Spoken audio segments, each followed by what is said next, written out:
So what happens is when things are mostly pretty good, you can get pretty sloppy with your relationship because the stakes aren't that high.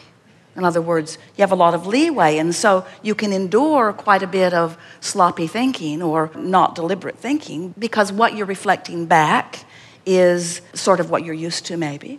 But when you're in a situation where what is really, really, really something that you don't want, you have to do something about changing your relationship with your vortex. And the thing that is so interesting about that is, we said to Esther the other day, notice how whatever's going on in your conversation and in your mind and in your emotions is reflected back to you by every single person you meet.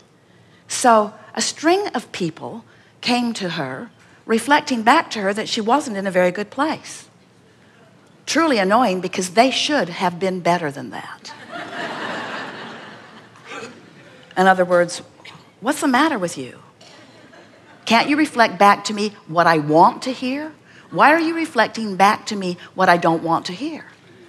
And after a little while, as she began playing with it, she began to notice that no matter what the condition was, she could find alignment with her vortex. And then the next person who walked through the door reflected back to her something that she wanted to hear. It was the most interesting experience ever to feel the closeness of the relationship with the vortex.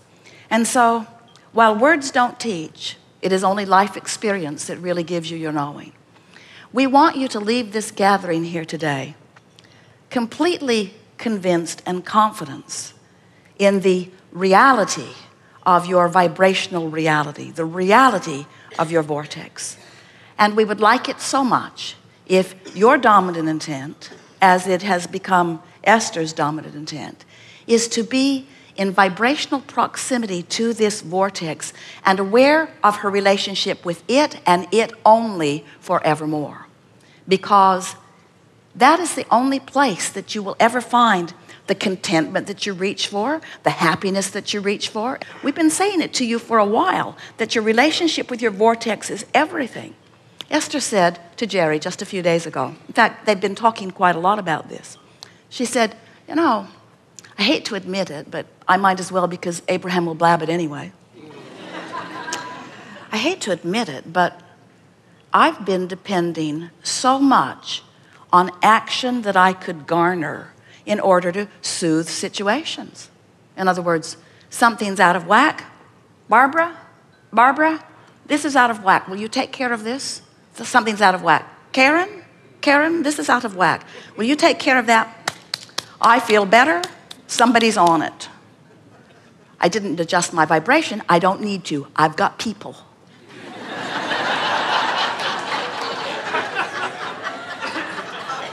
I've got people who will take care of it. Mark,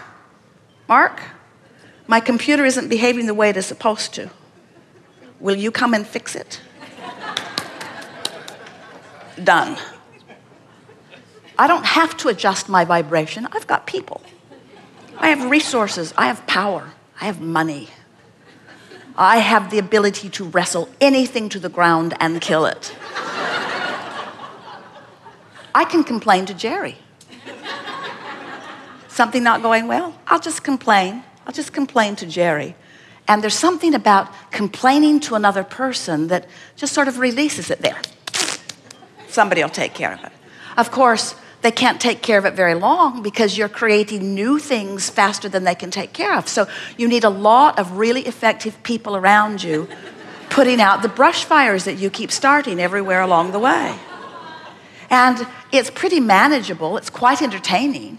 You can write books about it even. But then you find yourself, occasionally, in a situation where there's nobody to call. There's nobody to call. You could call them, but they would say, that's above my pay scale. And now, you, if you are to feel joy again, if you are to breathe again, if you are to feel happy again, you have to establish your relationship with your vortex, which is doable under any and all conditions. So after you establish your relationship with your vortex, what happens is, because you have reestablished your relationship with your vortex, your manifestations turn on a dime. Your manifestations reflect your newfound vortexiness. And you begin to discover your true power. Your true power to feel joy, your true power to be who you are. But hear this, friends, your true power to affect any situation, no matter what it is, and bring it into alignment with what you want.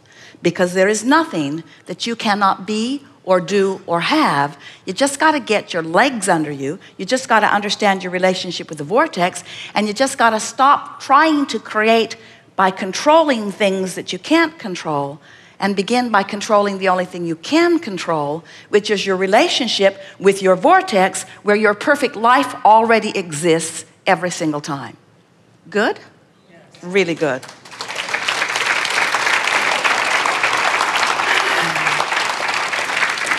We are eager to talk with you about anything that is important to you. Nothing is off limits here.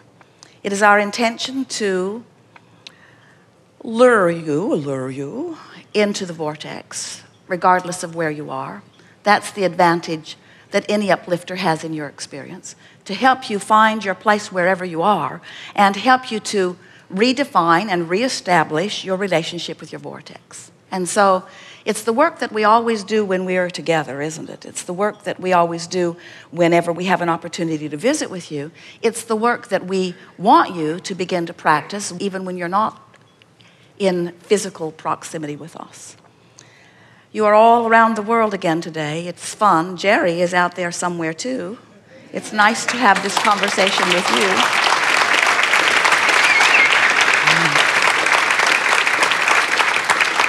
Fun to realize that this vibrational participation is not just global, it's universal. So there are far more of us beaming in on a much faster firewire than you've got going on. What do you want to talk about? Begin right here. Yes. Stand if you think it's you. You are the one.